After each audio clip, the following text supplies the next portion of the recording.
Welcome boys back to the class. It's Commerce Wing class and we were discussing of class 12 and we were discussing about planning. We had last discussed about meaning of introduction of planning, characteristics of features of planning and importance of planning. Today we will move on to the next topic, the limitations of planning. Planning limitations mean disadvantages or demerits of planning. Hindrances, best to talk about is hindrances as of planning. What are the hindrances, what are limitations of planning? So first point is planning leads to rigidity. Planning may not work in a dynamic environment. Planning reduces creativity. Planning involves huge costs. Planning is a time consuming process. Planning does not guarantee success. So these are 6 points which we will ponder upon. And first of all, we move on to the first point. It is planning leads to rigidity.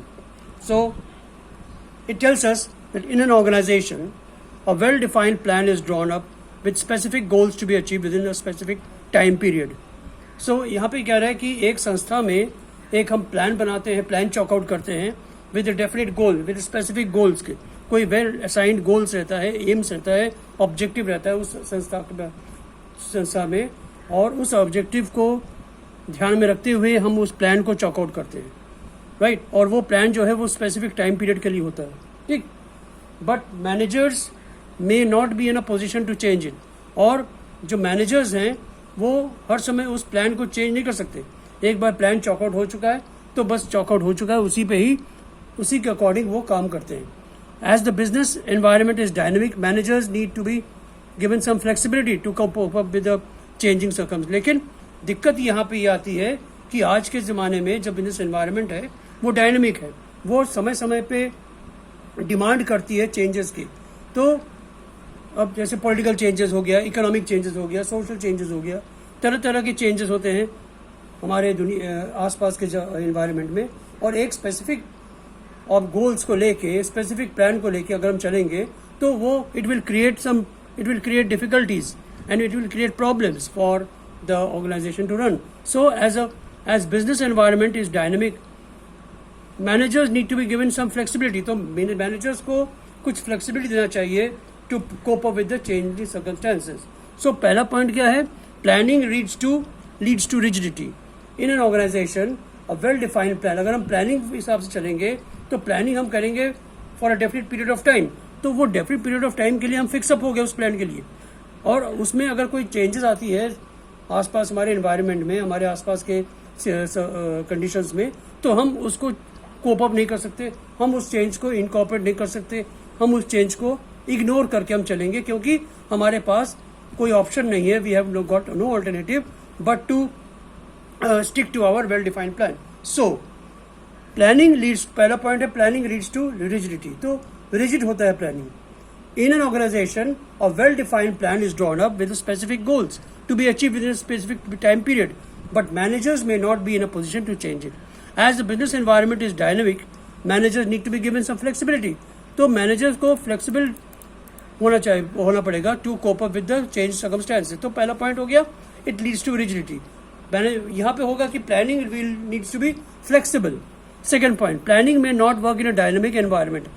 Planning is based on anticipation of future happenings, and since future is uncertain and dynamic, so the organization needs to adapt itself to changes. However, planning cannot foresee future's events effectively. अब यहाँ पे कह रहा है कि dynamic environment में, dynamic मतलब changing environment में हर समय चेंज होता है. मतलब आज ये है तो कल वैसा हो गया, परसों वैसा हो गया. तो चेंजिंग एनवायरनमेंट, प्लानिंग में not work in a dynamic environment, क्योंकि एक टाइम पीरियड के लिए वो चल रहा है, स्पेसिफिक प्लान लेके चल रहा है. तो प्लानिंग में not work in a dynamic environment. Planning is based on anticipation of future happenings. Planning क्या कहते हैं? It is based on anticipation of future happenings. Future में क्या होगा उसको लेकर हम प्लान बनाते हैं, लेकिन फ्यूचर अनसर्टेन है और डायनेमिक है. अनसर्टेन मतलब हम उसको फोर्स ही नहीं कर सकते, हम उसको एस्टैब्लिश नहीं कर सकते, हम उसको सोच नहीं सकते कि आगे क्या होगा. वो अनसर्टेन है. और डायनेमिक है, डायनेमिक मतलब कुछ हो गया, 2 दिन बाद फिर चेंज हो गया, फिर चेंज हो गया, फिर चेंज हो गया.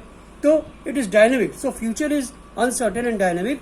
सो organisation needs to adapt itself to change. तो संस्था को ये चाहिए. डिमांड ऑफ द टाइम क्या है कि it is demand of the time is that organisation needs to adapt itself to changes. However planning cannot foresee the future events effective. और planning जो है वो फ्यूचर इवेंट्स को इफेक्टिवली देखता भले है.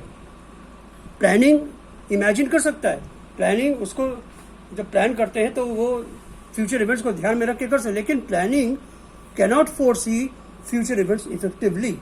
सो सेकेंड पॉइंट क्या कहते हैं? सेकेंड पॉइंट कह रहा है कि planning may not work in a dynamic environment. Why? Because planning is based on anticipation of future happenings, and since future is uncertain and dynamic, so the organization needs to adapt itself to changes. However, planning cannot foresee the future events effect. पहला point फिर क्या हो गया? Planning leads to rigidity. Planning may not work in a dynamic environment, right? Second, third point हो गया आपका planning reduces creativity. अब creativity कैसे नहीं होगा? Top management does the planning and middle management does implementation of a plan, but they are not allowed to deviate from the plan, and thus creativity of these managers get reduced. मतलब एक set plan of action दिया गया, और set plan of action देने के वजह से जो क्रिएटिविटी होती है मैनेजर्स की, वो क्रिएटिविटी जो है रिड्यूस हो जाती है. तो planning reduces creativity. Top management does planning, top management planning करते हैं, and middle management does, top management planning करके दे दिया और मिडिल मैनेजमेंट ने इम्प्लीमेंट कर दिया उस प्लान को. तो उनके पास कोई ऑप्शन नहीं है to deviate from the assigned, deviate from the plan given. और इससे क्या होगा? इससे उनका जो मैनेजर्स का जो क्रिएटिविटी जो है, इनोवेटिव जो उनका जो थॉट है, वो रिड्यूस हो जाएगा. चौथा पॉइंट क्या है? Planning involve huge costs. Huge costs are involve in the formulation of the plan. कोई भी प्लान बनाने के लिए खर्चे लगेंगे, पैसा लगता है, तो huge cost are involve. Detailed plans require scientific calculations to ascertain data. अब जब डिटेल्ड प्लान बनाए जाए तो डेटा एसरटेन के लिए कैलकुलेशन होता है. Sometimes cost incurred on planning doesn't satisfy the benefits derived. तो यहाँ पे कह रहे हैं कि जब कॉस्ट को हम एसरटेन करते हैं कि कितना खर्चा लगा या कितना खर्चा लगेगा, तो ये देखा गया है कि जो प्लानिंग को करने में जो कॉस्ट इनकर्ड होगा, प्लानिंग करने में जो खर्चा लगेगा या खर्चा हुआ है, वो खर्चे, वो एक्सपेंसेस, वो कॉस्ट हमारे जो बेनिफिट्स होते हैं संस्था के, वो उसको हम अगर बैलेंस करते हैं तो वो जस्टिफाई नहीं करते. मतलब कॉस्ट ज़्यादा हो जाता है और बेनिफिट्स कम हो जाते हैं. तो यहाँ पे ये कह रहे हैं चौथे पॉइंट, फोर्थ पॉइंट पे, planning involves huge costs, right. Huge costs are involved in the formulation of plan. Detailed plans require scientific calculation. जो डिटेल्ड प्लानिंग अगर करते हैं तो वो साइंटिफिक कैलकुलेशन रिक्वायर करती है to ascertain data. Sometimes cost incurred on planning doesn't justify the benefits arrived. पांचवा point, planning is time consuming. बहुत समय रहता है, टाइम प्लान कंज्यूमिंग है. Many aspects need to be consider while formulating a plan. कई aspects, कई conditions, कई circumstances को देख के, कई बिंदुओं को देख के, कई फैक्ट्स को देख के, कई फिगर्स को देख के, कई चीज़ों को देख के वो प्लान को फॉर्मुलेट करते हैं. और इससे क्या होता है? इससे समय टाइम कंज्यूम होता है. छठवां पॉइंट क्या है? Planning does not guarantee success. The success of an enterprise is possible only when plans are properly drawn and implemented. यहाँ पे कह रहा है कि एक संस्था का, एक एंटरप्राइज का, एक फर्म का तभी वो फर्म जो है सक्सेस होगा अगर जो प्लान्स हैं वो प्रॉपर्ली चॉकआउट किया गया, प्रॉपर्ली ड्रॉ किया गया और इन टोटलिटी उसको इम्प्लीमेंट किया गया. तभी जाके वो सक्सेस होगा enterprise, it will be successful enterprise. Managers tend to apply the previously tried and tested plans, but a successful plan before may not be successful in all situation. अब managers के क्या tendency है? They tend to apply previously tried and test. जो पहले समय में या past में जो भी प्लान्स उन्होंने लिया है, प्लान्स उन्होंने अप्लाई किया, प्लानिंग अप्लाई किया, प्लान्स अप्लाई किया, प्रोग्राम्स अप्लाई किया, जो कि ट्राइड और टेस्टेड है, जो कि सक्सेसफुल है, उसी को वो ट्राई करते हैं क्योंकि वो टेस्टेड है. कोई ज़्यादा कोई एक्सपेरिमेंट वो नहीं करते. लेकिन हर समय जो प्लान पहले सक्सेसफुल हो चुका है, कोई ज़रूरी नहीं है कि अभी वो सक्सेसफुल हो. तो but a plan successful before may not be successful for all situations. तो इससे कहा गया कि planning does not guarantee success. तो पहला पॉइंट क्या हो गया? लिमिटेशंस का पहला पॉइंट हो गया planning leads to rigidity. Planning, second point, planning may not work in a dynamic environment. Third point, planning reduces creativity. Fourth point, planning involves huge cost. पांचवा point, planning is a time consuming. छठा point, planning does not guarantee success. ये हो गया आपका limitations. अब हम move on आगे बढ़ते हैं और प्लानिंग प्रोसेस में आते हैं। पहला पॉइंट है सेटिंग ऑब्जेक्टिव्स, फिर है developing premises, identify alternative course of action, फिर evaluating course alternative course of action, selecting the best alternate method, और लास्ट में इम्प्लीमेंटिंग द प्लान, फिर उसके बाद फॉलो अप प्लान। तो पहला पॉइंट हम आते हैं सेटिंग ऑब्जेक्टिव्स। किसका ऑब्जेक्टिव्स? ऑब्जेक्टिव्स किसका सेट करते हैं? Specify the objectives that the organisation wants to achieve. पहला पॉइंट है सेटिंग ऑब्जेक्टिव, मतलब कि पहला तो ऑब्जेक्टिव हम सेट करेंगे एंटायर ऑर्गेनाइजेशन का, पूरे फर्म का, पूरे ऑर्गेनाइजेशन का, उसके बाद ईच डिपार्टमेंट का, राइट, उसके बाद यूनिट्स का, और उसके लास्ट में एम्प्लॉयज़ का। तो ये तीन जो आपका जो ऑब्जेक्टिव्स हैं, वो ऑब्जेक्टिव्स को हम पहले साइन करेंगे, राइट। जैसे डिपार्टमेंट का, जैसे सेल्स डिपार्टमेंट का टारगेट क्या है, उनका ऑब्जेक्टिव क्या है, मार्केटिंग का क्या ऑब्जेक्टिव है, इस तरह से हम उसको अलग अलग करके डिवाइड करें। तो सेटिंग ऑब्जेक्टिव मतलब objective for the entire organisation, each department, each unit, and lastly employ as a whole. Second point, developing premises. Planning कहता है कि प्रेमाइसेस को डेवलप करना, फैक्ट्री प्रेमाइसेस हो गया, ऑफिस प्रेमाइसेस हो गया, उसको डेवलप करने के लिए हम कहाँ पे डेवलप करेंगे, उसके लिए उसका प्लानिंग करना है कि फैक्ट्री डेवलप करेंगे तो उसका इन्फॉर्मेशन कहाँ रहेगा, फैक्ट्री के आसपास मार्केट होना चाहिए, अवेलेबिलिटी ऑफ प्रोडक्ट होना चाहिए, ऑफिस कहाँ पे रहेगा, ट्रांसपोर्टेशन का एक्सेस होना चाहिए, मतलब ये चीज़ें हम उसको देखेंगे। तो डेवलपिंग प्रेमाइसेस इसमें हो गया, राइट। थर्ड है identifying alternative course of action. एक बार अगर ऑब्जेक्टिव सेट हो जाती है, assumptions are made and then alternative course of action is determined. इससे क्या होता है, managers must identify alternative course of action for achieving the objectives of the organization. The course of action may be routine and innovative. तो यहाँ पे कह रहा है कि identify alternative course of action. Objectives को सेट हो गया, ऑब्जेक्टिव सेट करने के लिए ऑब्जेक्टिव जब सेट हो गया तो कोर्स ऑफ एक्शन डिसाइड किया जाता है, किस तरह से चल के हम उस ऑब्जेक्टिव्स को मतलब ऑब्जेक्टिव्स को मीट करेंगे। How will we meet the objectives? So a definite course of action is also derived. तो हर समय वो कोर्स ऑफ एक्शन हो सकता है कि न कारगर हो, न फ्रूटफुल हो, तो ऑल्टरनेटिव कोर्स ऑफ एक्शन को भी हम आइडेंटिफाई करके चलते हैं। तो identify alternative course of action. कई ऑल्टरनेटिव कोर्स ऑफ एक्शन हमारे पास रहता है, हमारे कुशल में, हमारे पास, हमारी किटी में, कि एक कोर्स ऑफ एक्शन, एक तरीका अगर हमारा फेल हो गया to identify the set objective, तो हम दूसरा लेंगे, दूसरा हो गया फेल हो गया, तीसरा लेंगे। तो हमारे पास वो स्टॉक में रहता है, कुशल में रहता है कि और various alternative courses of action. तो इसको थर्ड पॉइंट कहता है, उसको आइडेंटिफाई करना। लास्ट फोर्थ पॉइंट, उस जो कोर्स ऑफ एक्शन है उसका इवेल्युएट करना कि कौन सा इवेल्युएट होगा जो कि नेक्स्ट स्टेप के लिए हो। पहला स्टेप हो गया, ठीक है, सेकेंड स्टेप हमने लिया तो वो फिर नहीं कारगर हुआ, तो सेकेंड स्टेप के लिए कौन सा वर्क एक्शन कारगर रहेगा, सक्सेसफुल रहेगा, उसको इवेल्युएट करके रेडी करना कि हाँ ये पहला पॉइंट सेट, हमारे गोल्स, पहला गोल्स ये सेट हो गया कि ये हमारे गोल्स है संस्था के बारे में। अब हमारे पास जो है पहले उसी समय हमने कोर्स ऑफ एक्शन तय कर लिया था कि ये स्टेप्स है, 5 स्टेप्स, ये 5 स्टेप्स को करेंगे तो उसके बाद जो है हमारा गोल्स को मीट कर लेंगे। लेकिन पहला दूसरा स्टेप जाने के बाद तीसरा स्टेप हम लड़खड़ा गए, हमारा जो है फेल हो गए, क्योंकि वो तीसरे स्टेप में जब हम गए तो कंपनी का जो ऑब्जेक्टिव है वो मीट नहीं कर पाए।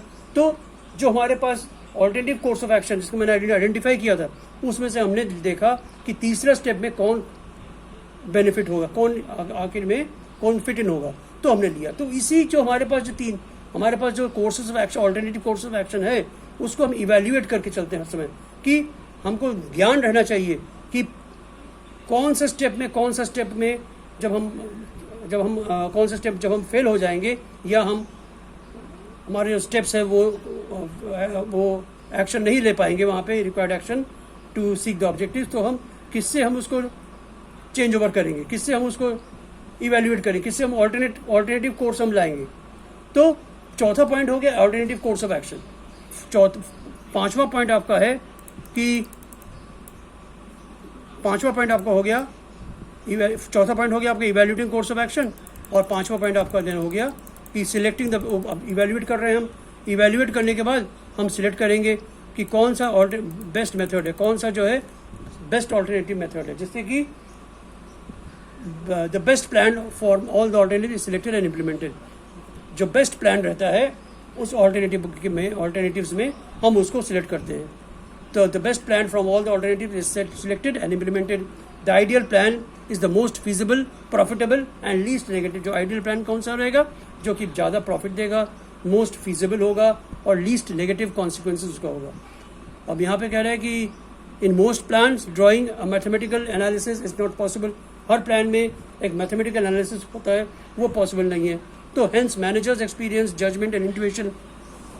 तो यहाँ पे पॉसिबिलिटी कैसा है सिलेक्टिंग द बेस्ट ऑल्टरनेटिव कि मैनेजर्स का एक्सपीरियंस, मैनेजर्स का जजमेंट, मैनेजर्स का intuition, they play a major role in selecting the most viable alternative. Sometimes a combination of plan may be selected instead of a best.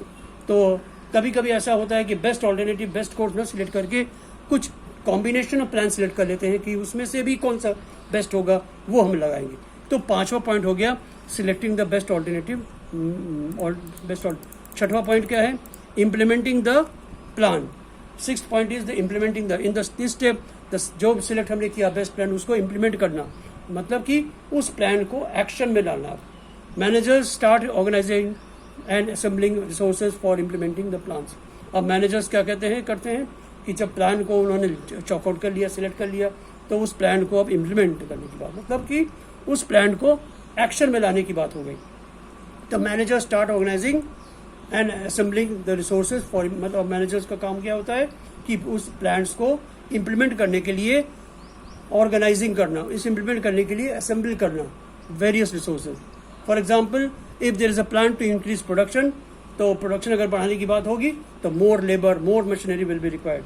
This step would also involve organising more labour and purchase of machinery. तो ये हो गया छोटा plan. 7वां point क्या है? Follow up action. Follow up action में क्या कहता है कि involves monitoring the implemented plans and ensuring that activities are being perform according to the schedule. मतलब कि फॉलो अप मतलब कि वो चेक करता है, वो चेक करता है, वो फॉलो अप करता है, वो उसको मॉनिटर करता है कि कहीं पे तो लूप होल नहीं है। जो प्लान्स है, जो इम्प्लीमेंटेड प्लान्स है, monitoring the implemented plans and ensures that the activities are being performed according to schedule. Continuous monitoring is required to find out deviations from the plan. अगर कोई plan से deviate हो गया तो corrective action लेके फिर उसको वापस लाइन में लाना। Continuous monitoring is required to find out deviation from plans and corrective action has to be taken to achieve organizational object. तो ये फॉलो अप एक्शन लास्ट में लिया जाता है, मॉनिटर किया जाता है to see that the activities are being performed according to the schedule, to view, to monitor, to see that there is no deviation from the plan, and in case there is deviation from the plan, corrective action has to be taken to achieve the organizational objectives. तो ये हो गया आपका chapter खत्म।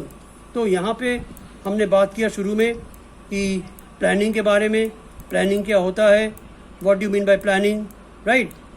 Planning मतलब हमने बात किया था योजना क्या होता है, व्हाट इज प्लानिंग। डेफिनेशन यहाँ पे दिया हमने कि planning is an intellectual process, conscious determination of course of action, basin of decision making, purpose, facts and estimate. ये हो गया।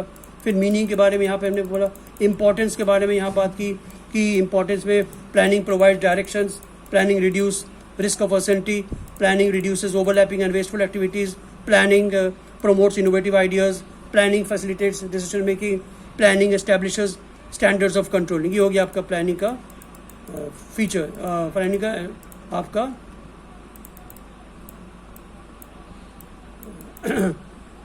Importance, right. तो अब उसके बाद हम बात करते हैं कि फीचर्स के बारे में।